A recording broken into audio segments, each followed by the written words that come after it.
Hello, everyone. Howdy, howdy, howdy.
Hello, Rocket.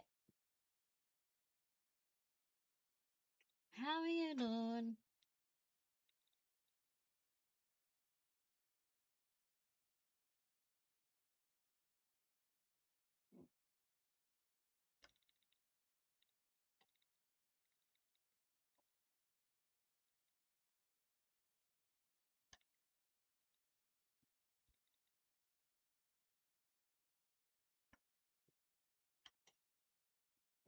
I'm alright.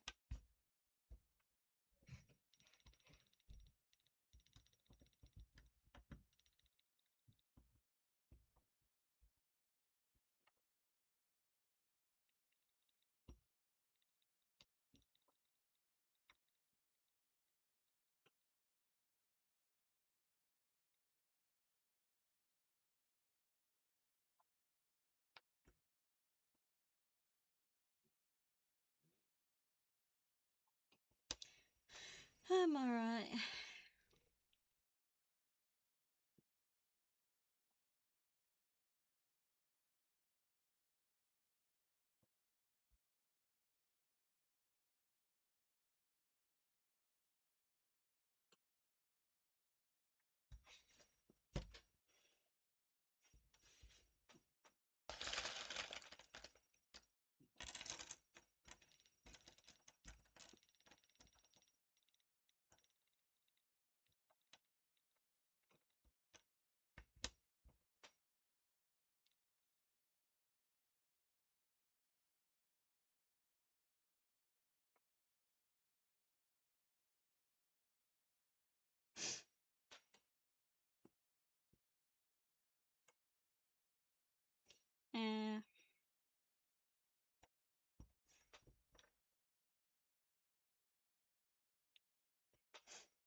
done. 4 days that took to charge that up. Dead. Hey, Rocket. Doing well. Oh. Wish I could get rid of this fucking cold.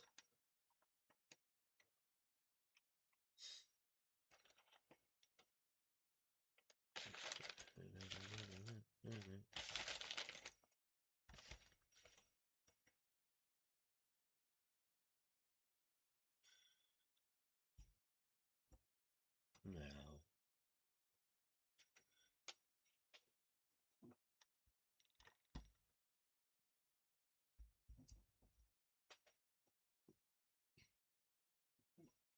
Hi, Scratch Master.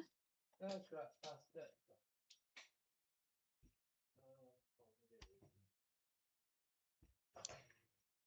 I had a bit of funny doodah earlier on, but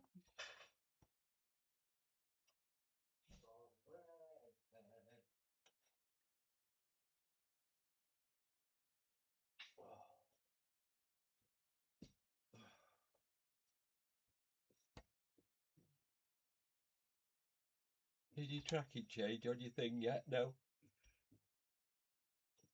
I could check now.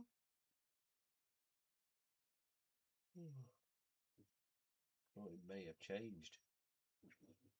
It's supposed to be here by Monday. Mm-hmm. I know mine won't be here till Tuesday or Wednesday now.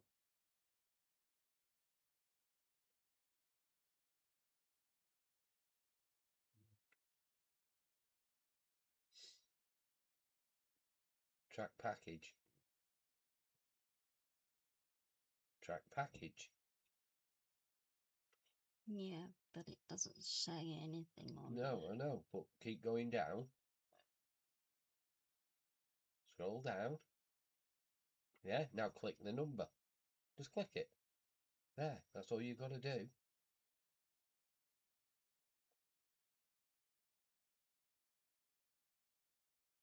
Yeah. We're approaching your part there. It's at the hub now. There you go. So that might be on its way later tonight. It might be out tomorrow. Yeah? Mm-hmm.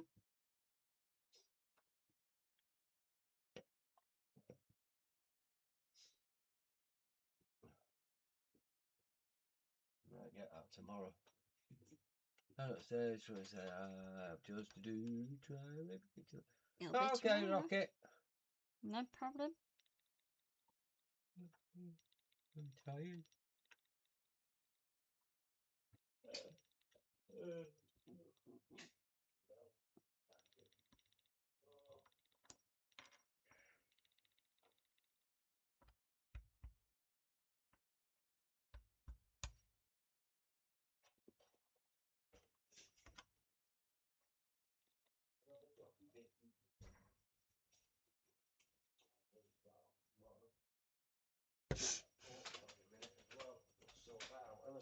Mm. We'll carry on eating anyway.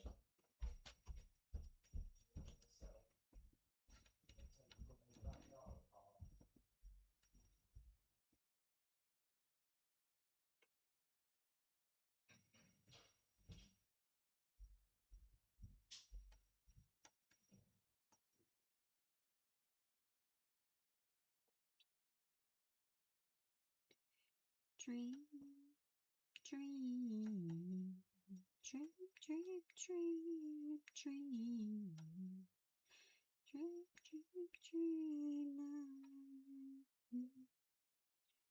In your eyes, I see you. And hold you tight whenever I want you. All I have to do is dream.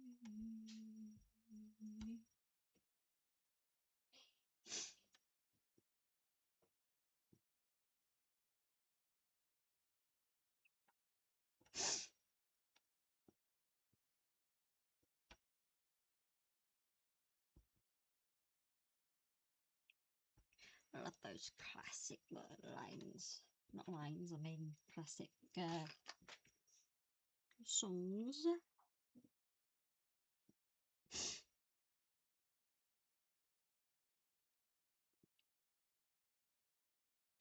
So hold me tight whenever I want you. All I have to do is dream.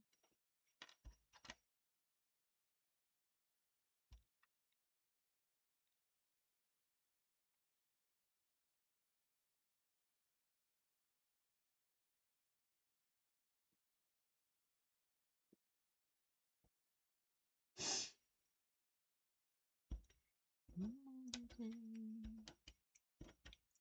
I'm gonna dream.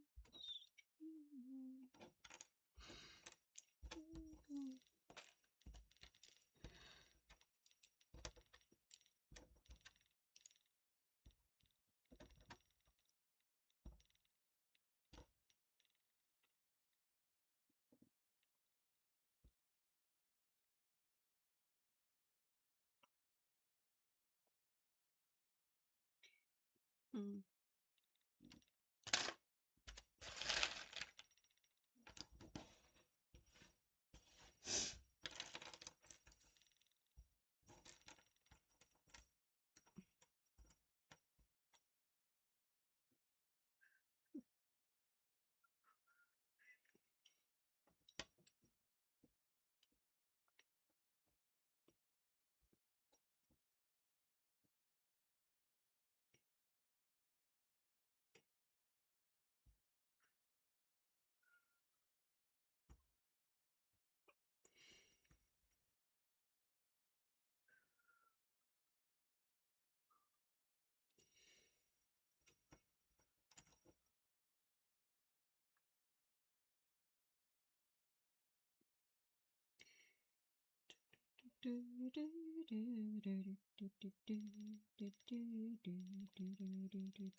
Whoopsie doopsie.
And this is how I chill.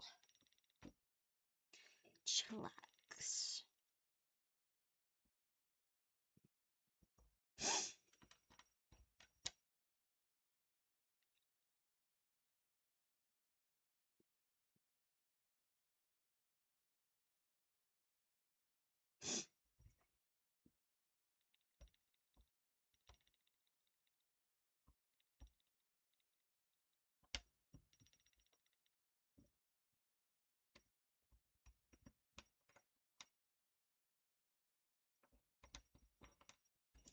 Get rid of those three.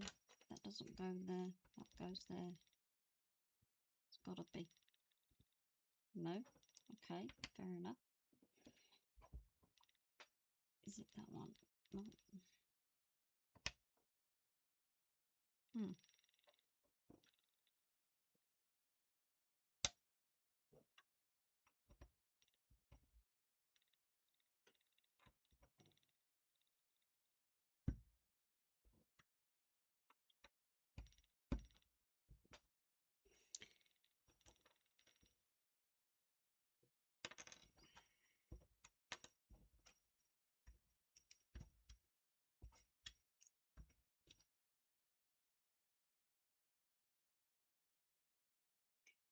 Chillax.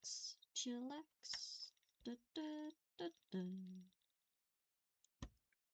La da, la da, la da, da, da.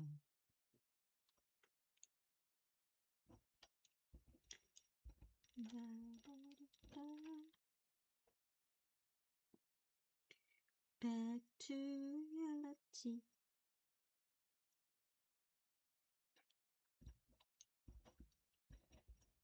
Back to life. Back to reality.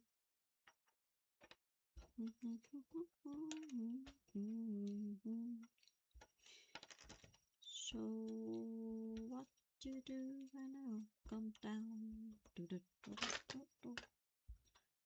What you do when I turns out?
Be right back.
Be back.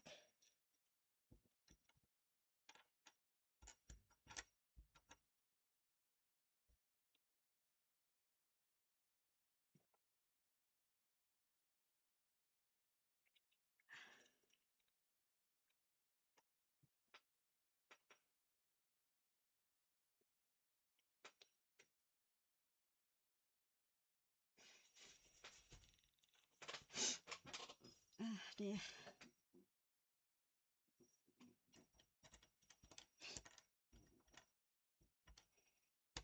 Mm, mm, mm, mm, mm.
On the streets of New Orleans, drug money bought the city's cops.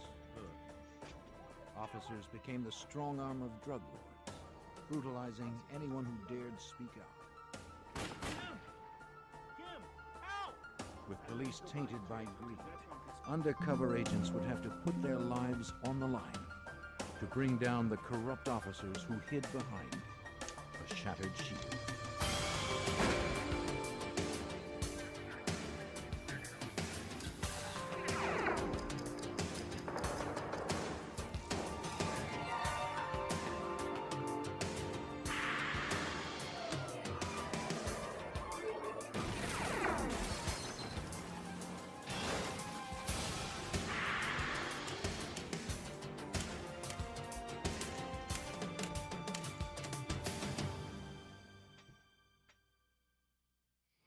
In a city awash in narcotics, the drug lords have all the power, even over the police. Corruption in New Orleans grew like cancer, eating away at public safety and threatening to destroy the city. Lured by easy wealth, crooked cops began breaking the laws they were sworn to uphold. I'm Jim Kallstrom, former head of the FBI's New York office. When it became clear that the police could no longer police themselves, the FBI had to get involved. It was a case where the line between friends and enemies became dangerously blurred. New Orleans, 1993. Tourists packed the city looking for a good time, not all of it legal. Cocaine was in demand, and the dealers cashed in. It was a violent business. For protection, the drug lords turned to those whose duty was to serve and protect: the cops. Officers lined their pockets while enforcing the will of the dealers. They controlled turf like thugs, terrorizing innocent civilians. Agent Stan Haddon of the FBI's Public Corruption Unit in New Orleans was aware of the growing problem. Our intelligence told us that there was a great variety of corruption taking place among many different officers on the department. However, the one thing that seemed to be the most pervasive was that officers were out there working with drug dealers on the street, were protecting drug dealers on the street, and were stealing money and drugs from drug dealers on the street.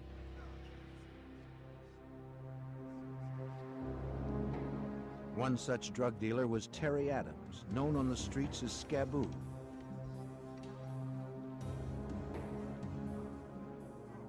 He was a small-time operator who was being extorted by Officer Sammy Williams. So you got what I need? Come on now, give me what I need. But this time, the protection money Scaboo paid Williams wasn't enough. On Christmas Eve, the officer demanded that Scaboo pay him $10,000 cash by 6 p.m. If Scaboo failed to show, Williams threatened to beat him and guaranteed him 20 years to life. That evening, at 5 p.m., Special Agent Stan Haddon was finishing up some last-minute work. About to go home, he took one last call. It was Scaboo. His time was running out. He told Haddon that he was being blackmailed, but didn't have the $10,000 the corrupt cop was demanding in less than an hour. What are the name of the officers? When Scaboo contacted me, we realized that that was our best chance to do something about police corruption. And I immediately arranged to meet him and debrief him in person. There was no way we could get everything together by 6 o'clock. By the time I met with him, it was 30 minutes before the deadline. Yeah, I feel pretty good about that. Haddon and his partner quickly hashed out a plan. I think the best one we've got. Scaboo would meet the officer as arranged, but he'd be wearing an FBI wire. The agents couldn't arrange $10,000 on such short notice. Scaboo would have to convince the cop to accept smaller payments over several meetings. Yeah, I'm pretty sure. Okay, they could be rough. Well, you know that. You worked with them. Yeah, I have. Assured by Haddon that he would be under constant surveillance, Scaboo took his position.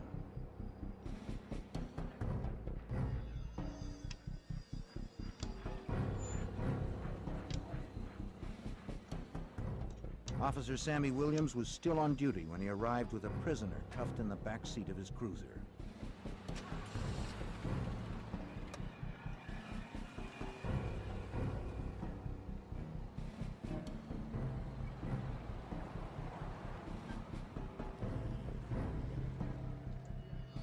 Williams drove Scaboo to a deserted spot behind a seafood market.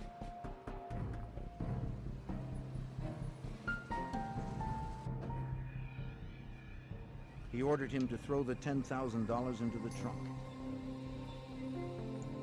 Scaboo told Williams he only had $3,000 now, but would pay the rest later. If the cop arrested Scaboo, he'd never get his payoff. Agents hoped Williams would agree to meet him again for more of the money. He did, and the FBI had it all on tape. Haddon believed this one incident could lay the groundwork for exposing more corruption in the New Orleans Police Department. Our main objective was to try and create a strategy that would enable us to prosecute as many bad officers as we possibly could.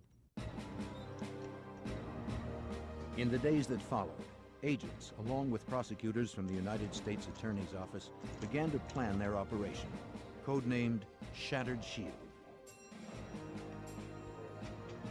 Assistant U.S. Attorney Al Winters would advise agents every step of the way on what would be needed to convict the dirty cops. We were involved really from day one. We met with the case agents on numerous occasions and discussed exactly what we were interested in being developed as far as evidence in the case. As with most corruption cases, the FBI's strongest evidence would likely come from wiretaps. According to Special Agent Karen Jenkins, an FBI wiretap specialist, securing them isn't easy. Title III is a court-authorized intercept or wiretap. It's very difficult to get one approved. It's a lengthy process, very time-consuming. Basically, we have to have approval by FBI officials to get one, and beyond that, we have to have the review and approval by Department of Justice officials. Finally, a federal judge will make the final determination as to whether or not one is authorized. After delivering 2 more payoffs to Officer Williams, Scaboo had won his trust. Now the FBI seized the opportunity to take the operation to the next phase. Scaboo would approach Williams with a proposition. The volume of drug business was going to increase, and Scaboo would need more cops to protect it. If Williams was interested in higher payoffs, he would need to hire more dirty cops to handle the expansion. Williams took the bait. Scaboo met with him for another recorded payoff in mid-January 1994. But this time, Williams showed up with another officer. He turned out to be Len Davis, Sammy Williams' partner. It wasn't surprising. Davis was known in the projects as a gangster with a badge.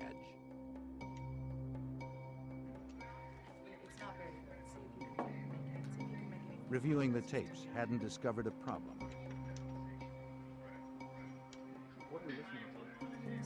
Both Davis and Williams used the coded language of the drug trade.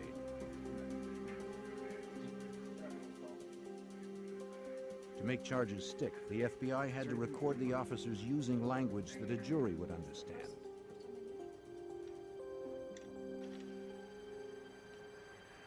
Haddon pressed Scaboo to get Williams and Davis to use words like dope, so there'd be no doubt at trial. But when Scaboo told the cops the dope is in, Davis suspected something was up. If you're in the police business and somebody starts using words that are that overt and that plain, that immediately makes you suspicious that this person is trying to set you up. Davis shoved Scaboo into the car and told Williams to drive. The agents would be too conspicuous on the deserted streets. If they pursued the cops now, they would put Scaboo's life at greater risk. The only thing they could do was sit patiently and listen to the wire.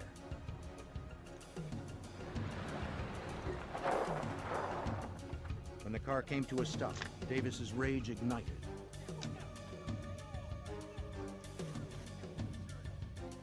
He yelled that Scaboo was never to say the word dope again. They immediately took him to a deserted location, aggressively searched him. You could hear the Velcro ripping loose on his clothes and stuff, and that was a very tense moment. Davis insisted that he wouldn't go to jail for careless talk. He and Williams stripped Scaboo looking for a wire. Scaboo was sure he was going to die.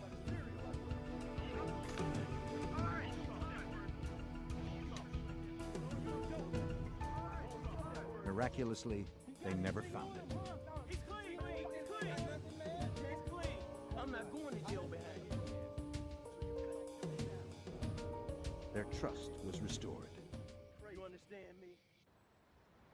Scaboo continued his protection deal with Davis and Williams. For the next job, the cops drove him to a store where a drop-off was to take place.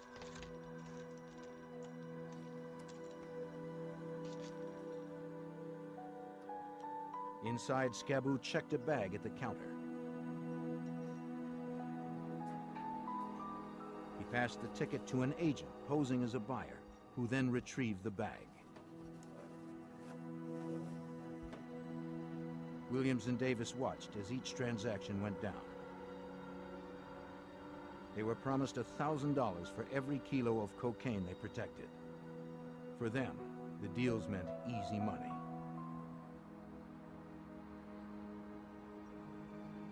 Davis and Williams met Scaboo behind stores and alleyways for the protection payoffs. The FBI recorded every word.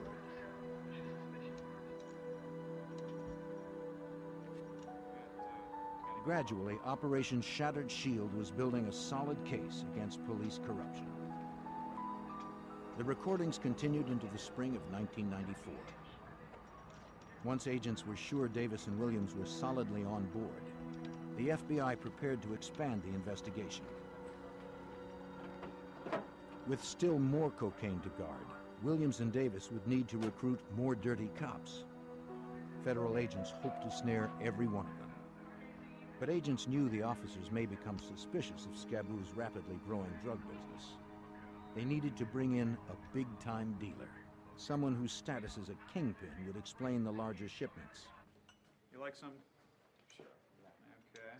Haddon called on Juan What we're doing Jackson, down here is, an FBI agent trained bringing in specifically JJ for working here to undercover. represent a drug kingpin from up in the East Coast. At that time, I was in New York City, and I'd been contacted to come down to just be interviewed and go over the actual case. A lot of times, they'll be looking for a certain person, height, weight, color, or whatever, to infiltrate or get into a certain group. Known as JJ, the agent would act as Scaboo's cocaine supplier, proposing to use New Orleans as a hub to store and distribute his product nationwide. I was a high-level drug dealer. I played that role, and I had ties where my operation was in both Miami and in New York City. With the arrival of JJ, Shattered Shield was about to grow from a minor drug business to a booming enterprise. Jackson was one of the FBI's best undercover agents. He was smart and experienced. But his life would be in the hands of the informant, Scaboo, who had no training. Jackson needed to build complete trust with Scaboo, or they'd both be dead. The informant, because he lives that world, is probably for me anyway, the most important, because he himself has been there. He's been around these people. If he's not believable, it's not going to work. And I think that was the big thing for me down there, was to make sure that we were going to be believable. Jackson and Scaboo rehearsed their roles again and again, preparing for the real test with Davis and Williams. Jackson, federal agent from the north, and Scaboo, a southerner who had dealt drugs all his life, had to forge a common history. Their story would be that they had met in the Army. After their stint was up, they had kept in touch. They hashed and rehashed details of their friendship, habits, fake memories that they'd have to know cold, and when to say them. They were dealing with criminals who could run thorough background checks and who were free to use deadly force. We knew that whatever we had to keep it simple, but we had to make sure that we remembered certain things. The biggest thing I thought that helped us was my initials, my nickname. So no matter how many times they would ask him, what's his name? He believably said, because he only knew, JJ. In April, the FBI was ready to introduce JJ into the operation. He arrived at a hotel carrying what was supposed to be a drug payment of $100,000. For the first time, Williams and Davis caught a glimpse of the big-time dealer. Their perceptions would be critical. The first encounter was in the Sheraton Hotel. They were going to stand at a distance and just observe. It was another test to see if they were willing to do what they were going to do. Hey, I don't know how it's going to work. They could arrest me right now and take me off and, I'm down, because it was supposed to be drug money. So it was a test. Scaboo told the cops about JJ and his plan to use New Orleans as a transport hub for his cocaine business. Davis and Williams carefully studied JJ's every move. Jackson was creating his character before their eyes. It would become his full-time identity, and it would have to hold up under scrutiny. Everything depended on what the cops thought they had seen, and if they believed the cash exchange was genuine.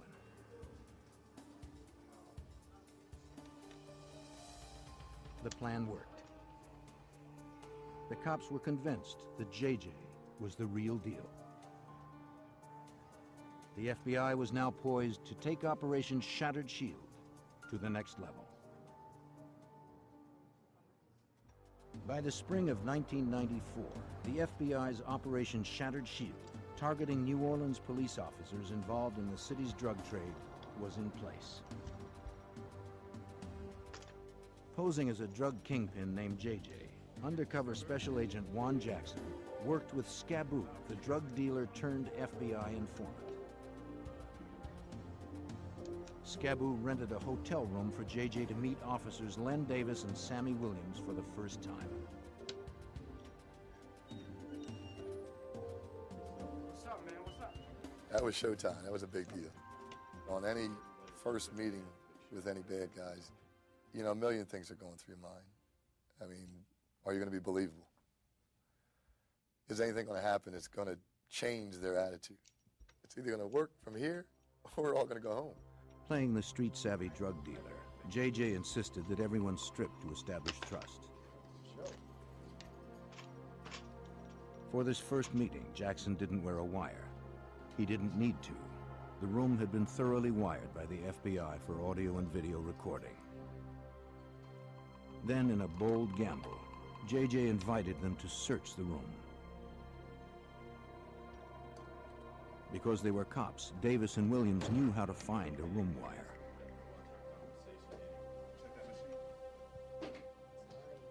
But JJ bet his life on the FBI's technicians. The cops never found the wires.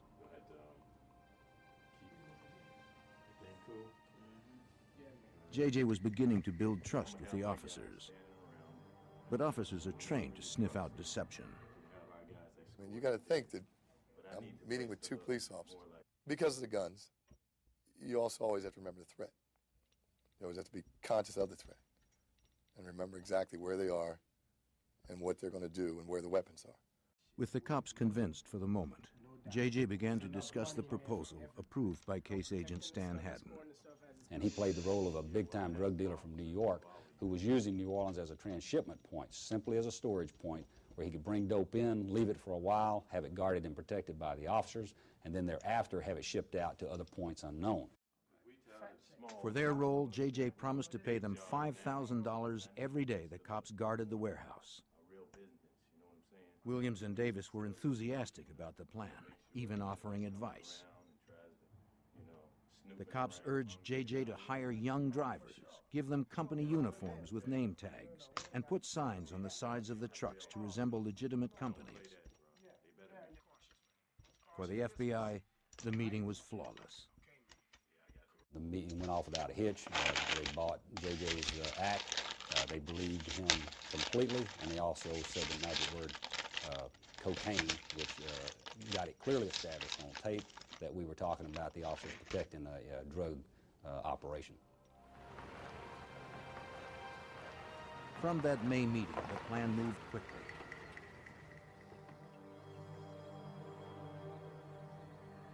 The FBI found a warehouse that met their needs, far from public view and rival drug dealers. JJ and Scaboo met Davis and Williams for a walkthrough. JJ and Scaboo would meet with Len Davis and Sammy Williams at the warehouse for what we call the pre-deal meet. There at that meeting, they would discuss when the dope was coming in, how long it was going to stay in town, and how much money JJ was going to pay for the officers to guard the dope. Once inside, Davis told JJ that he had half a dozen more officers lined up to guard the cocaine shipments.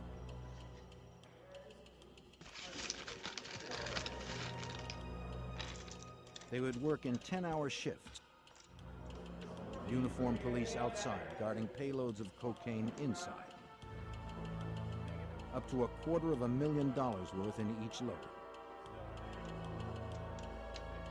At that June meeting came the first big payments from JJ. More than $10,000. Everything is going smoothly.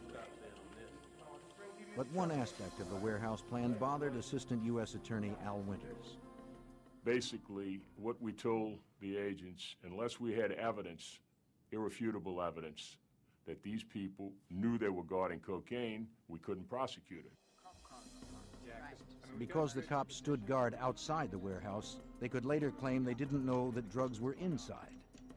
I think having some sort of video or Haddon had to find a way to prove Davis's recruits saw the drug shipments. or maybe even see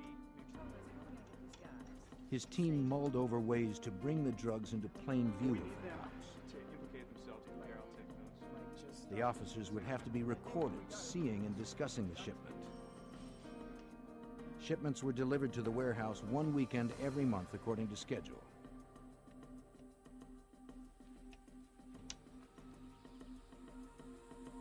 Then, in mid-July, the FBI sent a shipment that the guards didn't expect.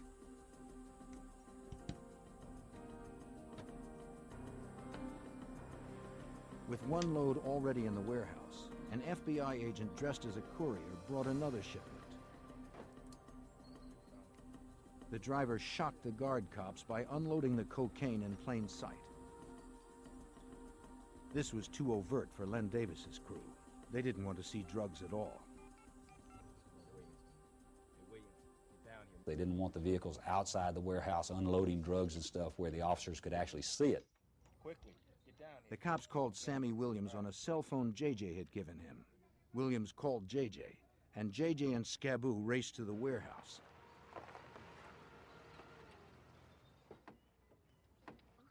JJ responded like a hot-headed drug dealer.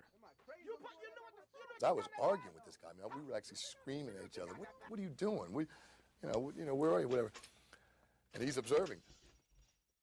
There's a police officer calling Lynn, telling him all what's going on and how this doesn't look good. To the cops, this whole drug operation was starting to look dangerously unprofessional. Concerned, the driver made another call.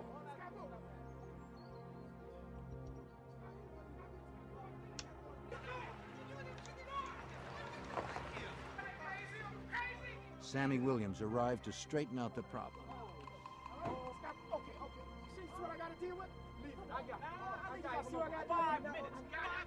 JJ explained it was the driver's screw-up.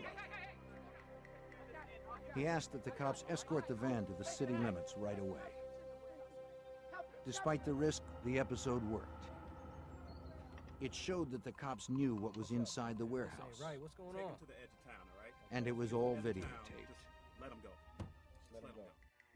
But the episode raised doubts for the cops. Either JJ was an amateur or he was part of a sting. Either way, they'd be watching him more closely now. Shattered Shield wore on into the summer as all of New Orleans baked. About 100 degrees out here. In August, guarding the warehouse proved hard duty. The cops complained of the wear and tear on their engines from running the air conditioning all day in the heat. They wanted a vehicle that was more comfortable, that could also endure the long hours, perhaps a van.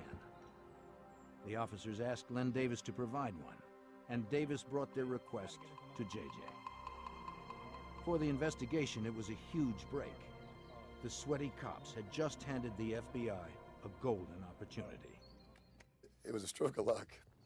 One day, Lynn approached me and said that the officers were complaining that they're running their cars in air conditioning, and the cars are starting to overheat, they're burning gas, on and on and on. Once we were able to rent the van and put the listening device inside, we were able to hear a lot more conversations. The FBI quickly filed the paperwork to get court-authorized wiretaps for the van. Technicians carefully installed state-of-the-art microphones. They had to yield top sound quality for months with no maintenance.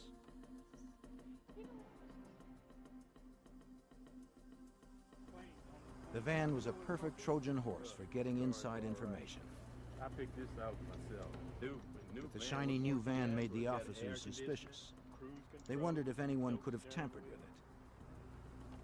It ain't nothing wrong with They it. wanted to know exactly where Davis had gotten the vehicle. I've never seen this vehicle before. Because JJ had so completely won Davis's trust, Davis told the cops that he himself had rented the van. Is it all right?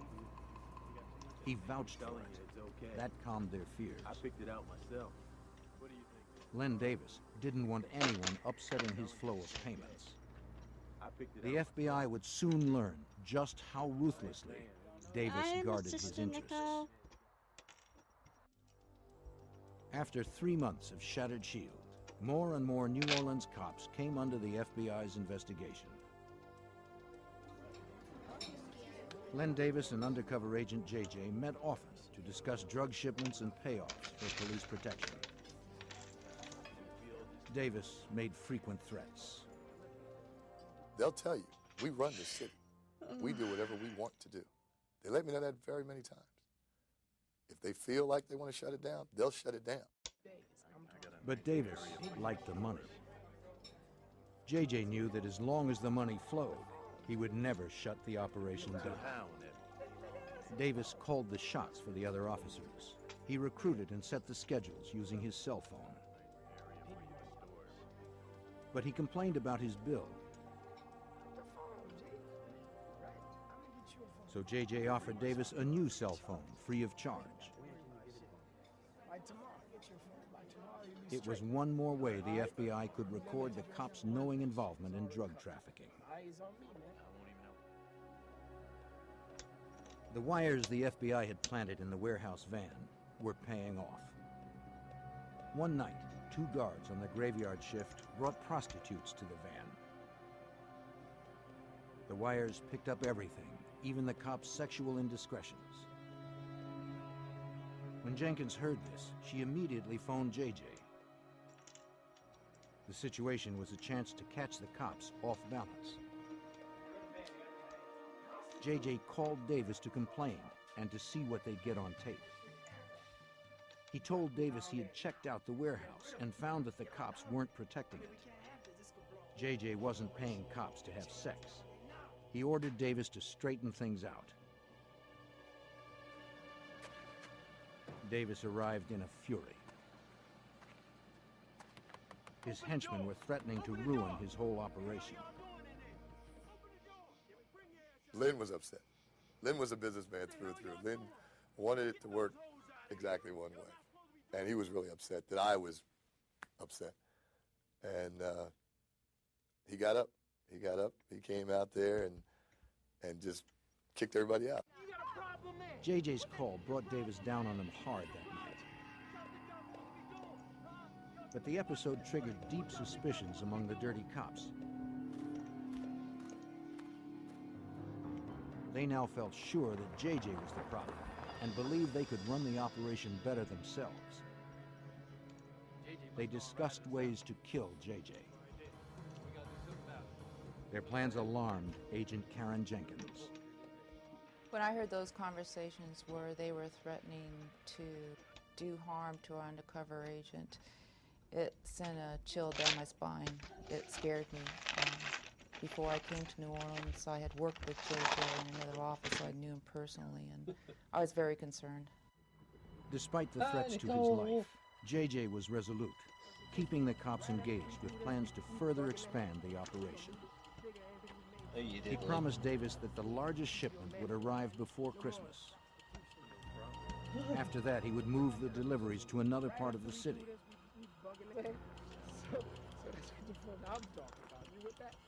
All the time, JJ had to draw out more evidence on tape without making Davis suspicious. He was very careful. That bit. He watched everything. That He shade. paid attention to everything I said. There were conversations where we'd talk, and I'd use the word cocaine. He would count This was the in times I New used it. Orleans. And he would tell him, Jay, you said cocaine Yeah. 5 times. Jay, you said kilos 5 times. So I had to be careful. Yeah, At the same time, Haddon and his team had to defuse another plot they overheard. thing. The cops were threatening to kill the couriers and steal the cocaine. The agents cops. scrambled delivery Dirty times cops. and mapped new routes to and from the warehouse to keep the cops off balance. With so many dirty cops, the FBI couldn't make a clean sweep from the outside alone. Agents would need someone powerful in the police force to be a strong ally. Despite the danger of leaks, they decided to seek Ooh, help what from they're up within against the now. New Orleans Yeah. Police Department. Ooh. What year?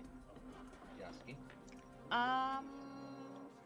October 1994 brought fresh changes Hang to on, New let me Orleans have in a a look. new Where police am chief, I at? Richard Pennington. 32.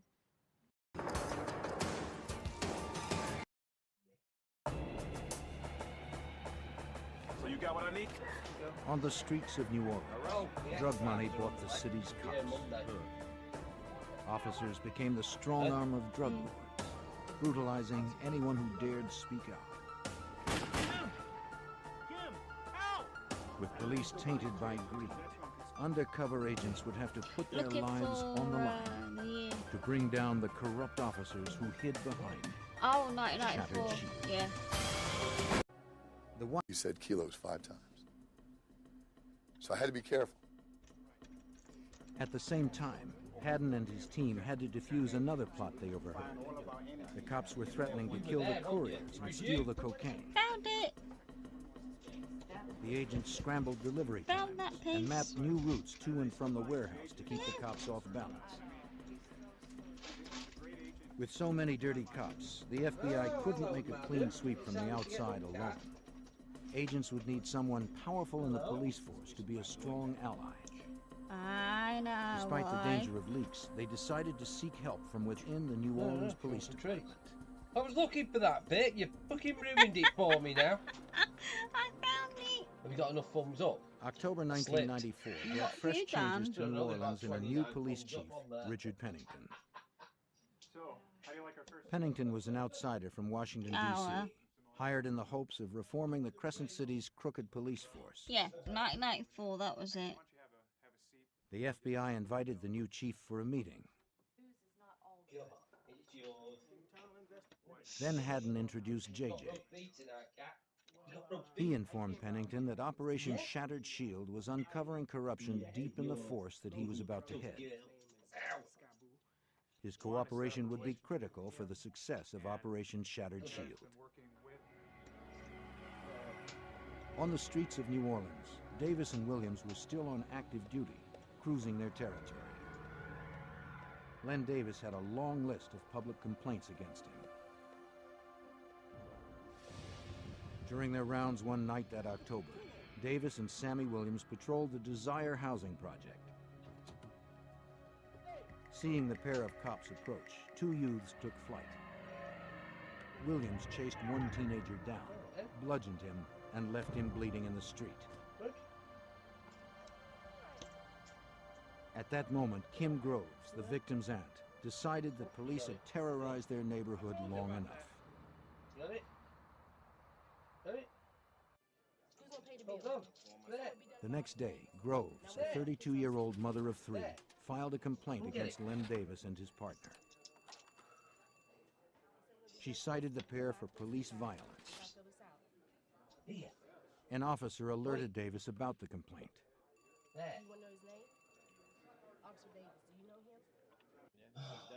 Assistant U.S. Attorney Mike McMahon saw the report. She reported not only Sammy Williams, who did the actual brutality, but Len Davis as well, who had nothing to do with that pistol whipping. And at that point, Len Davis became enraged. For Davis, Groves' complaint came at the worst possible time. It would bring unwanted attention just as the new police chief was coming on board. Len Davis vowed to get revenge. The same day that Kim Groves filed her complaint, Richard Pennington was sworn in as New Orleans' new chief of police. That marked the start of Shattered Shield's final phase. The shift from an FBI effort to a partnership with a city desperate to clean house. But it weren't. That very night, Agent Jenkins recorded several conversations that would show just how rotten some of the city's men in blue had become. Don't be bastard, are The first call was cryptic. You're my Hours witness, after he said Pennington it. was sworn in, Len Davis made a call on his cell phone. These things happen, aren't they? Oh, crap, only bloody bots. I was eating dinner at the He same gave time an as order you. to an unknown man. Oh The my FBI taped God. the conversation, but because Davis spoke in modified police code, agents didn't know what it Yeah, meant. well, tonight's dinner will be ready. While they attempted to decipher it, agents recorded a second, more disturbing call. Come on. There you go. Good girl. This time, the unknown man called Davis. Can't believe the size of that frigging spider. As they spoke, a police Huge. dispatcher announced a murder in the Desire housing project. The victim's name, Kim Groves. When Davis heard the news, he cried, "Rockabye." It was the triumphant cry of a No killer. wonder I can't find you. Dumping him in When he there. later heard it, the I've been call looking shocked in there. Assistant U.S. Attorney Mike McMahon. As soon I've as he been going confirmed through the that file. it was This Kim is the Groves, pile that Davis I've shut off the been going radio, through, and and on then the, putting them in that pile, and wiretap when that conversation, pile's done, I'll go through that again. over the cell phone, just exulted in That's why I a couldn't find any primal bits. scream of delight Makes sense that now. indeed Kim Groves was dead. When agents Crunch reviewed the tapes wraps. and checked the phone Oh, records, man, what they the discovered fuck are that the crunch man wraps? who spoke to Davis was Paul Hardy. Davis had asked Explain, please, my dear. You going back to bed?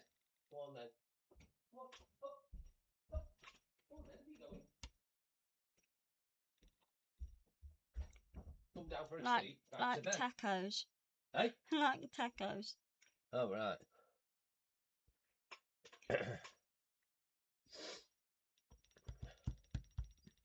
what I'm not made for ages. Nachos. Nachos.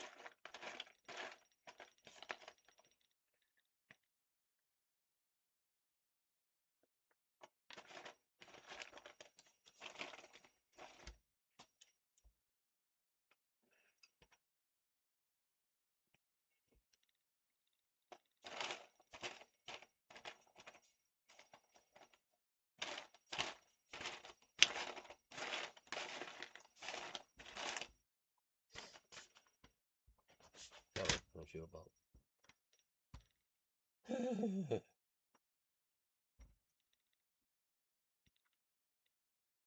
Right, tacos. We're having, what are we having tonight?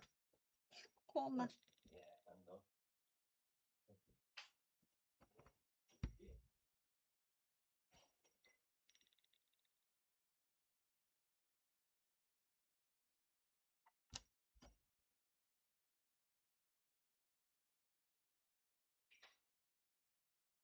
Yeah, well, you got that again, haven't haven't we, tonight? You like this anyway, don't you? Mhm.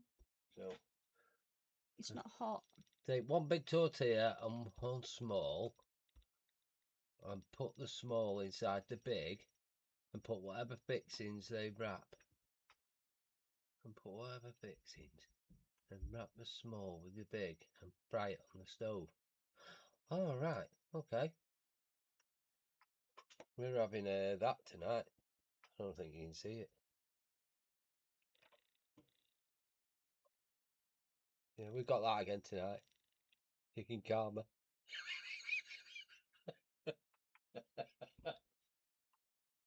Only because you like it. That's why I make it.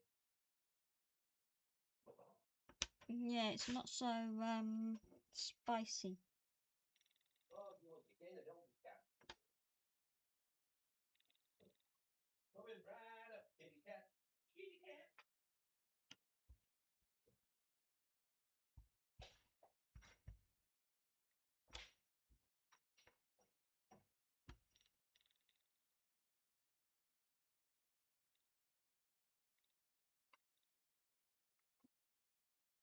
Favorite one, kitty.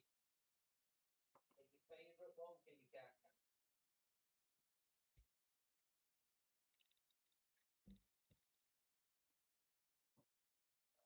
Piss. Piss. Oh.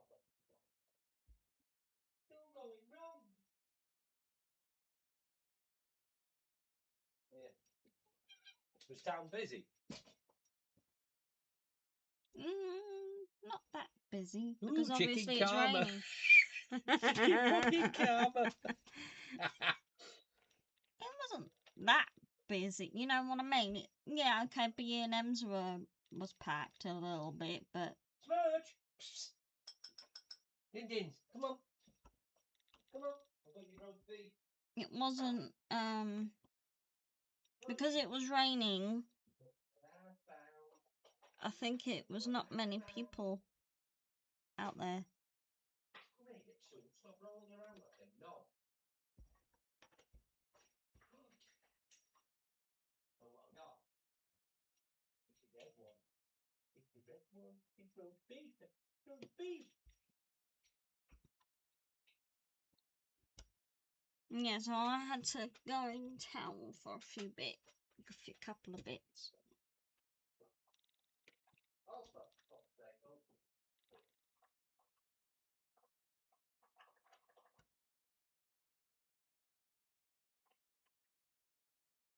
Here, kitty. Roast beef. Roast Yeah, beef. bloody bus driver was a bit sarky.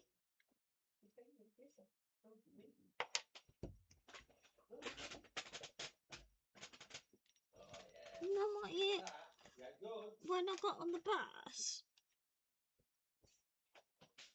I went, how are you doing? You know, like just normal general saying hi, how are you?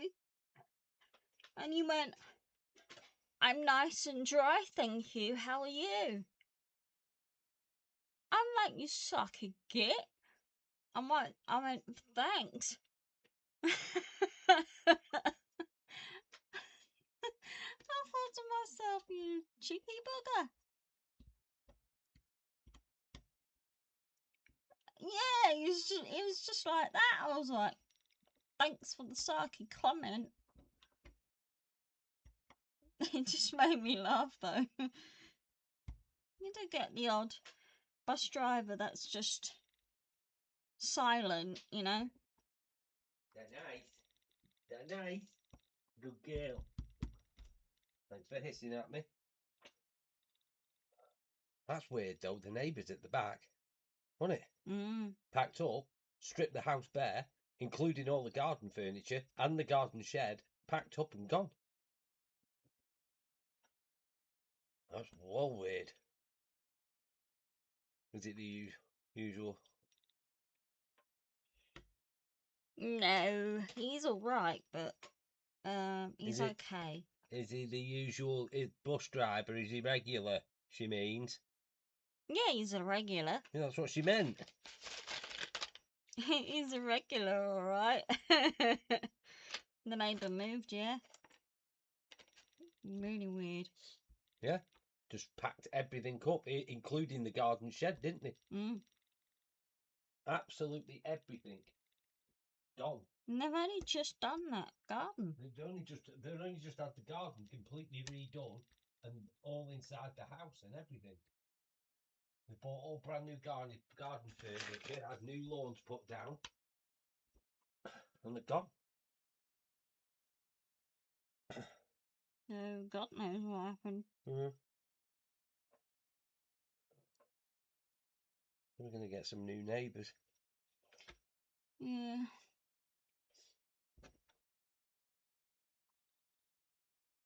A crazy neighbour or the normal one? Don't know, never spoke to him. Did we? No, we didn't. Never spoke to him.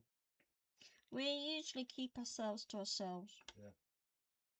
Because they built 3 new houses, didn't they, in the back? Yeah. Oh, 4, sorry. And it was 4 just new like, houses. Don't know any of them. Just don't interact. The kids came up to me and said hello, you know, and whatnot, but that's about it. Other than that, they weren't interacting with the neighbours that we have here.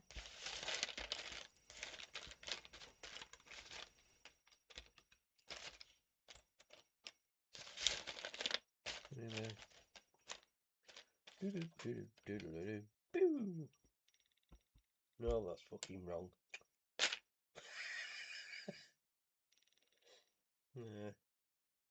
Other than that, it's just been frigging stormy here again, hasn't it? Yeah, big bad storm. What you need to find is that front window and that That's door. what I'm doing. The door and the lamp above it. Oh, that, yeah. Yeah, so you can connect them up because that goes over here. That's over here.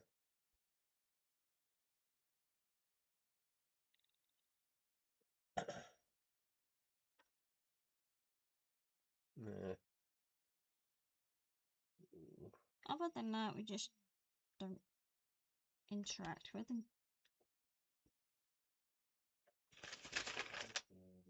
You gonna finish your dinner?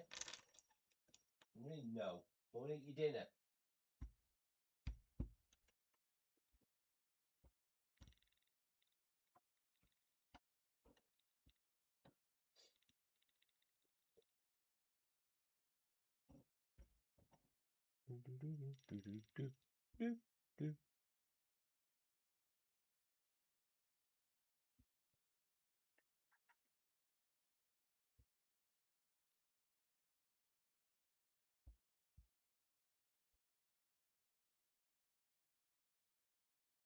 That's for that side. This side? Yeah, you can tell. Look at the angle of the window. Not there. Oh, Look, it's this it's side. that way. Look, blank, blank, and in the middle the 2 lights because of the curtains. Look, 2 lit up. Yeah. It's for over here.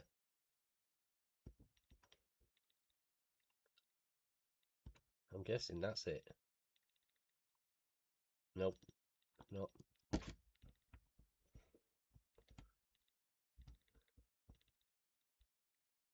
It's up there somewhere.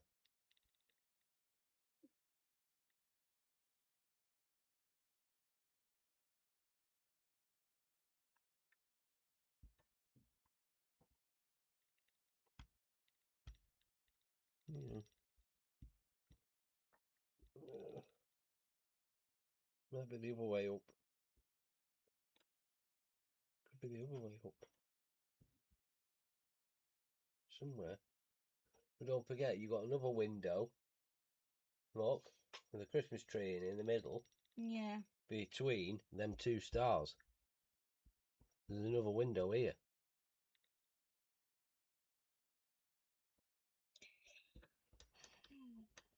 We've done that a bit though.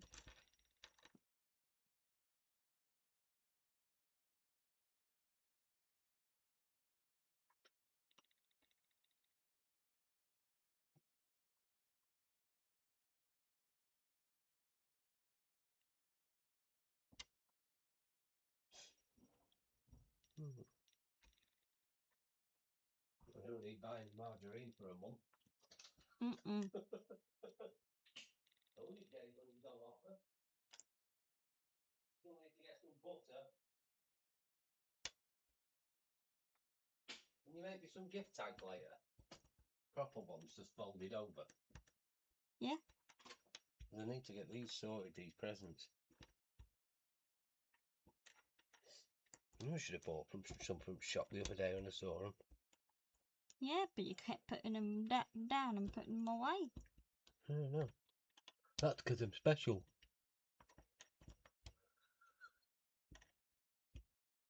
I'm guessing that's the middle of that. It's too big though. No, it's the bottom. I think it's on that side. Oh yeah, I can see now. It's cold outside here. It's fucking cold here. It's fucking raining all afternoon, hasn't it? Mm-hmm. Got rain. What is it? Till the 19th. It's not going to stop raining until the 19th here. Rain every frigging day.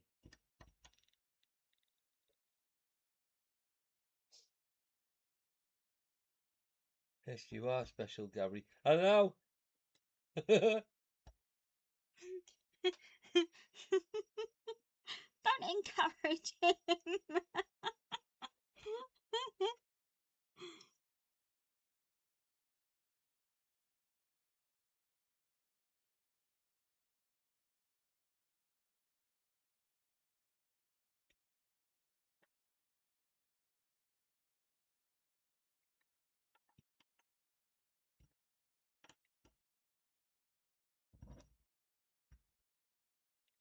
That's it. That's the clock. That's the top of the thingy. That. Look. That's that. That's that bit. No.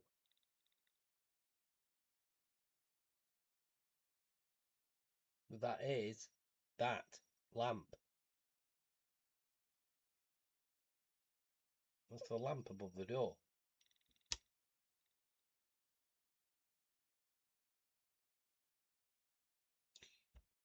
Right. Left.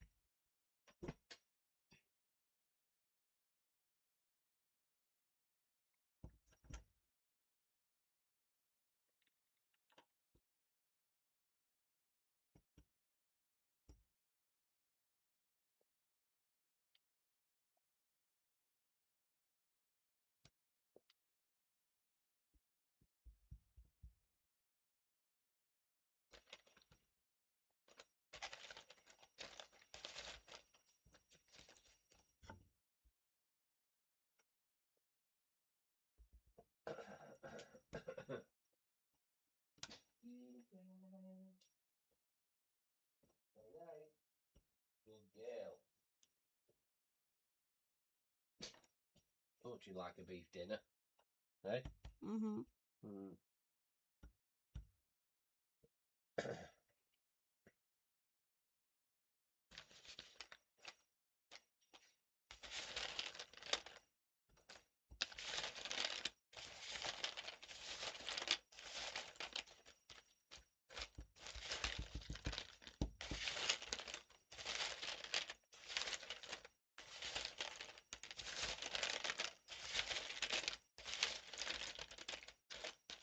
Where the fucking hell are all the bits I need? Yeah, that's it. Person? Found that hoe in a red coat yet? No. Huh. But I started doing the people there at the bottom. Right, I'm gonna call it now, everyone.